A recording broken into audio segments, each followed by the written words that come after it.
बाबू राजचंद्र दास अपने आप को क्या समझते हैं? वो समाज के बाहर है, ना कि समाज के पति। सारे हिंदू पंडित लोग कह रहे हैं कि राजा राम मोहन के तर्क नास्तिक के लक्षण हैं और वो उस तर्क को साबित करने में लगे हुए हैं। आप क्यों इतना गुस्सा कर रहे हैं बताइए? जेठ जी अगर किसी बात पर विश्वास करते हैं ना, तो आप जबरदस्ती उन पर गुस्सा होके 4 बातें सुनाकर उनका विश्वास नहीं तोड़ सकते। क्या कहा तुमने? नहीं नहीं, वैसा कुछ नहीं। दरअसल दीदी इन सब बातों को लेकर चिंता में है। बड़ी माँ, चाचा जी वो सब बहुत परेशान है। ऐसे में आप भी अगर इतना चुप! बिल्कुल चुप। मैंने हमेशा देखा है कि तुम्हें जेठ जी के लिए ज्यादा ही चिंता लगी रहती है ना? और हो भी क्यों ना। राजचंद्र दास धर्म विरोधी काम करता है, इसलिए लड़कियों को इतनी आजादी देता है जिससे कम से कम वो लोग नास्तिक धर्म के पक्ष में रहे। इसीलिए लड़कियां उस राम मोहन की टोली को इतना समर्थन देती है। हिंदू धर्म का सत्यानाश कर रहे हैं वो लोग। इतना सब कुछ समझने की बुद्धि लड़कियों में नहीं है। सुनो, तुम आखिरी बार कह रहा हूं, अगर मैंने देखा कि तुम अपनी जेठ जी की तरफदारी कर रही हो या उनके हिसाब से कुछ काम कर रही हो, तो मेरे हाथ से तुम्हें कोई नहीं बचा सकता। ये तुम याद रखना। इतने दिनों से मैंने आपकी बातों को कभी भी टाला है क्या? बोलिए। मैं तो ये नहीं कह रही कि जेठ जी जो भी कह रहे हैं वही सही है। मैं सिर्फ इतना कह रही हूँ, आप सब लोग मिलकर अगर इतना गुस्सा करेंगे तो सारी समस्याएं क्या दूर हो जाएंगी? चंदर की पत्नी के साथ घुल मिलकर और कुछ ना सही, तेरी पत्नी कुछ ज्ञान की बातें सीख गई है ना अभय? सुनो बहू, तुम्हारा सिर्फ एक ही काम है, मेरे अभय को बेटा देना। पुरुषों के विवादों में घुसने की कोई जरूरत नहीं है तुम्हें, समझ गई ना? अभी तुम मंदिर जाओ, हर मंदिर में जाके सर झुकाओ। बेटा ही देना होगा, और अगर तुम वो नहीं कर पाई तो तुम्हारी भाग्य में बहुत कष्ट होगा, समझ लो। मैं तो दिन रात भगवान से प्रार्थना कर रही हूँ माँ जी। बेटा होना तो उनके हाथ में है। आप ही बताइए मुझे और क्या क्या करना होगा? मैं सब कुछ करने के लिए राजी हूँ। नौटंकी मत करना यहाँ पे। जाओ जाओ जाकर किसी साधु सन्यासियों से पूछो, कोई पेड़ की जड़, ताबीज, कवच, ये सब तो करना ही पड़ेगा तुम्हें। सुन लो सरजू, अभी मैं तंदुरुस्त और खूबसूरत बेटे का चेहरा देखना चाहता हूँ। बाबू राजचंद्र दास के कोई बेटा नहीं है। अगर हमारे बेटा हो गया तो चाचा जी इस दास वंश की पूरी संपत्ति मेरे नाम करने पर मजबूर हो जाएंगे और कोई चारा नहीं रहेगा उनके पास।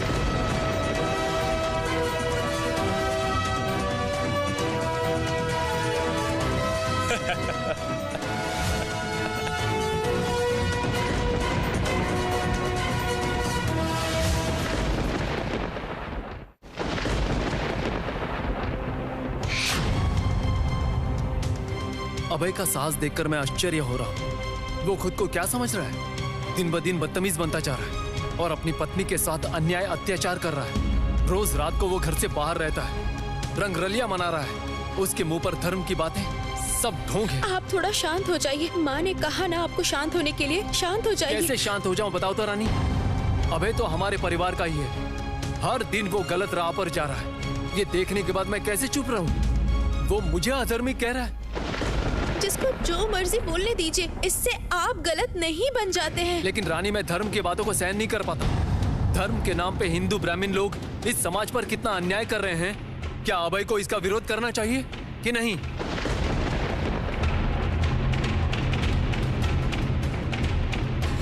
लीजिए लीजिए, पानी पी लीजिए। लीजिए। क्या हुआ? पानी पीने से दिमाग ठंडा होगा। पीजिए। क्या हुआ? पीजिए ना। अभी आप बहुत जल्दी परेशान हो जाते हैं। जो धर्म आपको शांत नहीं कर पाया, उस धर्म की बात करके आपको क्या लाभ होगा? इसका मतलब क्या कहना चाहती हो तुम? मैं अपने विश्वास और तर्क के हिसाब से नहीं चलूंगा? देखो रानी, मैं प्रमाण दे सकता हूँ कि मेरा विश्वास और तर्क कोई भी गलत नहीं है। प्रमाण? कैसा प्रमाण? धर्म किसी प्रमाण पर निर्भर नहीं करता है, धर्म विश्वास पर निर्भर करता है। रानी, विश्वास और अविश्वास में एक अंतर होता है। छोटे मालिक, जरा नीचे चलिए, बाहर के आंगन में। क्या हुआ है सरदार? जी, वहां जाने से आपको सब पता चल जाएगा। चलिए।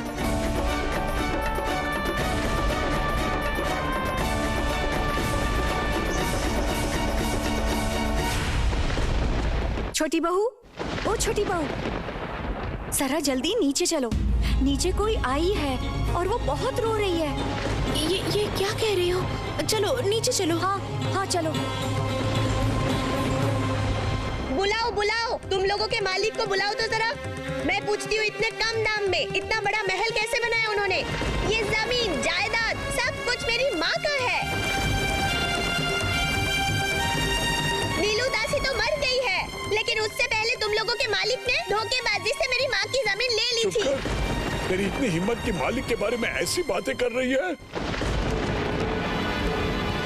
पता है, तेरी जैसी कई महिलाएं इस घर में काम करने के लिए आती हैं। धक्के मारकर बाहर निकाल दूंगा। मुनीम जी, इतना शोर क्यों है? छोटे मालिक, अच्छा हुआ आप आ गए। देखिए ना, ये हमारा सर खा रही है। मुनीम जी, जो कुछ भी हुआ है ना, सबने देखा है। कौन है और क्या चाहती है? क्या बताऊं छोटे मालिक, कई साल पहले इसकी माँ नीलू दासी से हमारे मालिक ने ये जमीन खरीदी थी। उसके सारे कागजात हैं हमारे पास। है, चाहिए तो दिखा देता हूँ सब। और अब कह रही है कि वो जमीन इसे वापस चाहिए। क्यों नहीं चाहिए? क्यों नहीं चाहिए? सुनिए, सब लोगों ने ना मुझे बताया है यही कि मेरी माँ के साथ धोखेबाजी करके ये जमीन ली गई है। मुझे कुछ नहीं पता, मुझे ये जमीन वापस चाहिए।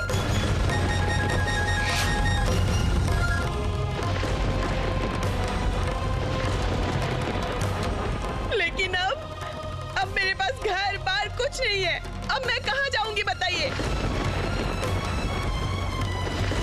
ये जमीन मुझे वापस चाहिए। जमीन क्या कोई मिठाई है? जो मांगेगा उसे दे देंगे। सुनिए मुनीम जी, अगर ये जमीन मुझे वापस नहीं मिली ना, तो आप लोगों का सर्वनाश होगा। गरीब का श्राप लगेगा आपको। देखिए, आप श्राप का डर मत दिखाइए, वो सब मैं नहीं मानता। सच बताइए तो, आपको कहीं रहने की जगह नहीं है क्या? छोटे मालिक, इसकी बातों का विश्वास मत कीजिए, ये बहुत चालाक है। क्यों? गरीब हूँ इसलिए मैं झूठ बोल रही हूँ क्या? और आप लोग पैसे वाले हो इसलिए आप लोग हमारे साथ अन्याय करेंगे। और सुनिए मुनीम जी, आप इनकी तरफदारी क्यों कर रहे हैं? लेकिन इसे देखकर तो लग नहीं रहा कि ये झूठ बोल रही है। लगता है वो मुसीबत में है। मुनीम जी, पहले इनकी रहने की व्यवस्था कीजिए, उसके बाद पिताजी के वापस लौटने के। चाचा जी के वापस आने से पहले इस अनजान महिला को यहाँ नहीं रहने दिया जाएगा। और इसकी इतनी हिम्मत कि हमारे ही महल में खड़ी होकर हमें ही बदनाम कर रही है।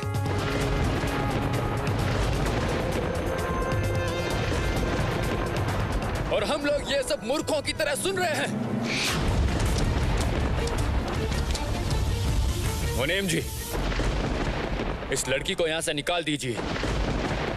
अभय, जरा मेरी बात सुनो। रुक जाइए भैया, ये सब मैं संभाल लूंगा। आप बस नाना जी को बुलाइए।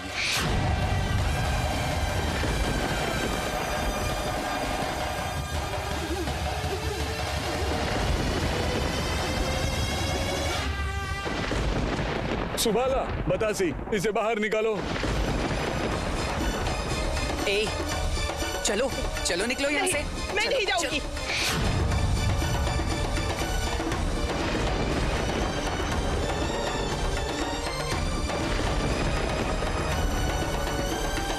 ये क्या देवर जी, आप ये क्या कर रहे हैं?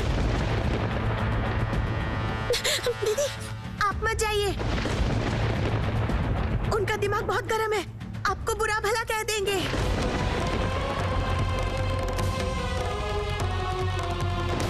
तुम लोग मारोगे, फिर भी नहीं जाऊंगी।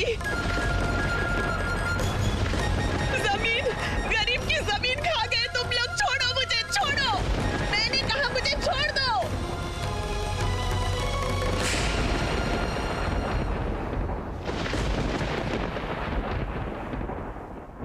आइए आइए नाना जी। आज सुबह से तो आप यहाँ आए नहीं। सब लोग गुरुदेव की सेवा में यहाँ व्यस्त है। नाना जी, यहाँ पर एक घटना हो गई है। अब क्या घटना हो गई? कोई घटना नहीं हुई है नाना जी। मैंने नीलू दासी की बेटी को धक्के मारकर निकालने को कहा है। नीलू दासी? कौन है वो? नाना जी, वो लड़की बता रही थी कि पिताजी ने उसकी माँ के साथ धोखेबाजी की है और बहुत कम दाम में उसकी जमीन खरीदी। उस लड़की की हालत खराब है, कहीं रहने की जगह नहीं है। उसने आके रोके ये सब बातें बोली और भैया ने विश्वास भी कर लिया। नाना जी, आप ही बताइए, इतने दिनों बाद वो लड़की जो आके कह रही है, उसका कुछ मतलब है? अभय, वो लड़की मुसीबत में है इसलिए आई है।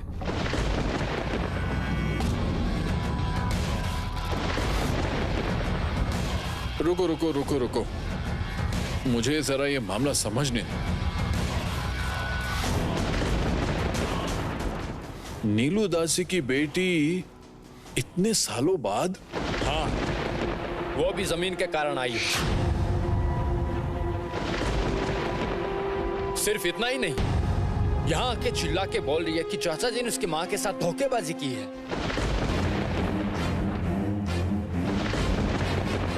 आप उसकी हिम्मत देखिए। और भैया है कि उसको इस घर में शरण देने की बात कर रहे थे नाना जी।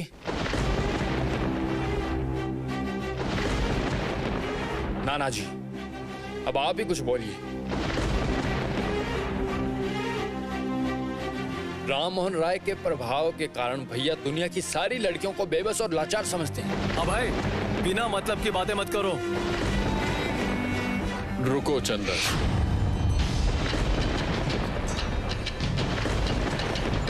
उस लड़की ने ऐसा क्या कहा कि प्रीतराम दास ने जमीन खरीदते वक्त उसकी मां के साथ धोखा किया? हाँ, और क्या कह रहा हूं मैं? जमीन, गरीब की जमीन खा गए तुम लोग। छोड़ो मुझे, छोड़ो। मैंने कहा मुझे छोड़ दो। कौन? किसमें इतनी हिम्मत जो प्रीतराम दास को ठग कहे? कौन है वो? अरे प्रीतराम, तुम सात बेरिया से वापस आ गए, क्या हुआ वहां? सात बेरिया के जमींदार रामानंद रॉय उनकी प्रजा को ठग के मुझे बांस के वृक्ष बेचने की फिराक में थे। मैं उनके मुंह पर ना बोल के आया हूं और यहाँ मुझे लोग ठग कह रहे हैं। कौन है वो? चाचा जी, नीलू दासी।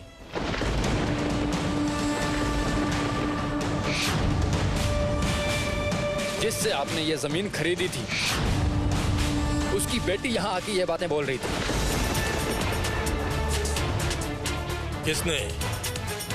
किसने उसे घर में घुसने दिया? किसने घुसने दिया?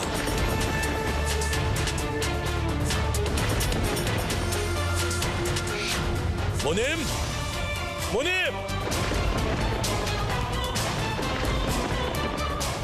अब मुनीम जी तो उसको निकालने वाले थे चाचा जी, लेकिन भैया तो दयावान बन गए थे, उसको शरण देने की बात कर रहे थे। अब भाई, यहाँ दयावान बनने की बात कहां से आ गई? कोई संदेह नहीं कि वो लड़की मुसीबत में थी, इसलिए वो इस घर में आई थी। चंदर, तुम मेरे बेटे हो, मेरा खून हो। तुम्हारे बाप को कोई ठग कह रहा है और तुम उसे घर में शरण दे रहे हो। मुझे आश्चर्य हो रहा है चंदन, आश्चर्य हो रहा है।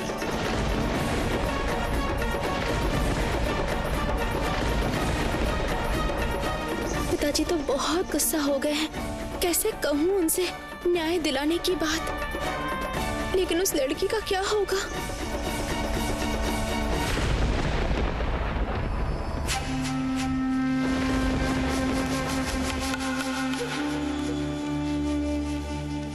अच्छा दीदी, बाहर के कमरे में क्या बातें हो रही है, क्या सुना? पिताजी बहुत गुस्सा हो गए हैं। पिताजी कह रहे हैं कि उस लड़की को किसी भी हाल में इस घर के अंदर नहीं रख सकते। लेकिन छोटी बहू, ये बात तो गलत नहीं है। जिस तरह से चिल्ला चिल्ला के चाचा जी का नाम बदनाम कर रही थी, उससे तो। लेकिन वो लड़की तो बर्बाद हो चुकी है, उसके पास रहने की जगह नहीं है। ये बात समझ नहीं आई तुम्हें? लेकिन दीदी, ऐसा होगा तो फिर क्या वो झूठ बोलेगी? इस तरह से चिल्लाएगी क्या? छी छी। पता है सरजू, हमारे गांव में एक बूढ़ी औरत थी।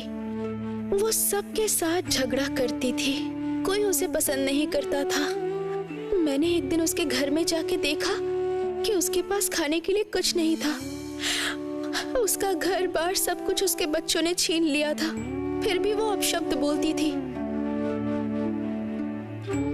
मुझे लगता है कि इस लड़की के साथ भी ऐसा ही कुछ हुआ है। पुतू दीदी, ओ पुतू दीदी, एक बार जाइए ना, जाके देखिए ना वो लड़की कहाँ गई। जाइए ना। लेकिन छोटी बहू, दया कीजिए, एक बार जाइए ना, जाइए ना एक बार। अगर कोई पूछे तो मेरा नाम ले लीजिएगा। जाइए ना एक बार। अच्छा ठीक है, मैं जा रही हूँ। सबके लिए तुम्हारे दिल में इतनी दया क्यों रहती है, मुझे नहीं पता।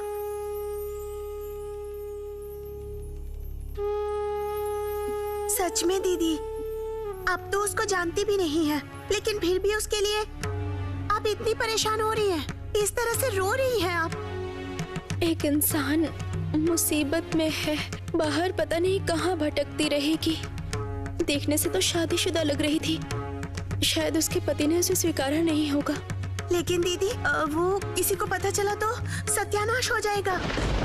सरजू, तुम यहाँ से चली जाओ। देवर जी को पता चलेगा तो गुस्सा करेंगे। ऐसे ही देवर जी उस लड़की को इस घर के अंदर आने के लिए मना कर रहे थे। तो तुम जाओ यहाँ से, तुम यहाँ खड़ी मत रहो, जाओ।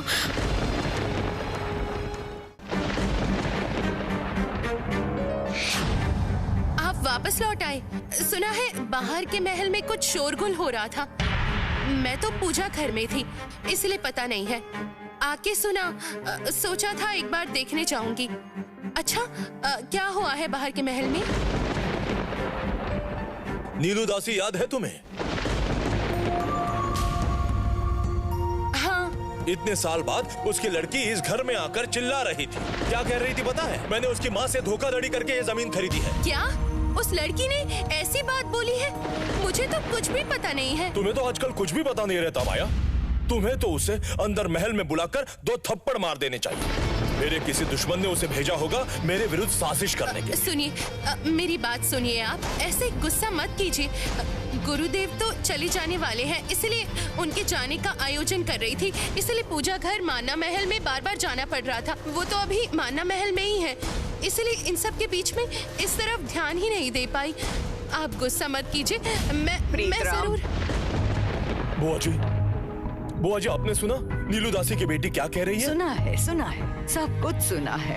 अभी गलती का परिणाम तुझे भुगतना पड़ेगा। लेकिन तू जुगी पर क्यों गुस्सा कर रहा है? भूलना मत, उसकी चाची माँ अब भी जिंदा है।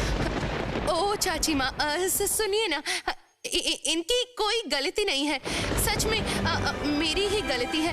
मुझे हर तरफ ध्यान रखना चाहिए था। उस लड़की से बात करनी चाहिए थी। मैं अभी उस लड़की से बात करती हूँ, देखती हूँ। रुको। वो लड़की अभी इस घर में नहीं है। अभय ने उसे इस घर से निकाल दिया है। और तुम्हें पता है, तुम्हारा बेटा सब कुछ जानने के बाद भी उसे इस घर में शरण देना चाहता था। इस घर में उसे आने ही नहीं देना चाहिए था। प्रीतराम, उस साधारण सी लड़की से तू इतना डर क्यों रहा है बता? क्या तुझे इतने सालों के बाद अफसोस हो रहा है? बुआ जी, मैं व्यापारी हूँ। सब कुछ नाप तोल के खरीदना ही मेरा दस्तूर है। यह आदत ना होने से मैं इतना बड़ा साम्राज्य खड़ा नहीं कर सकता था।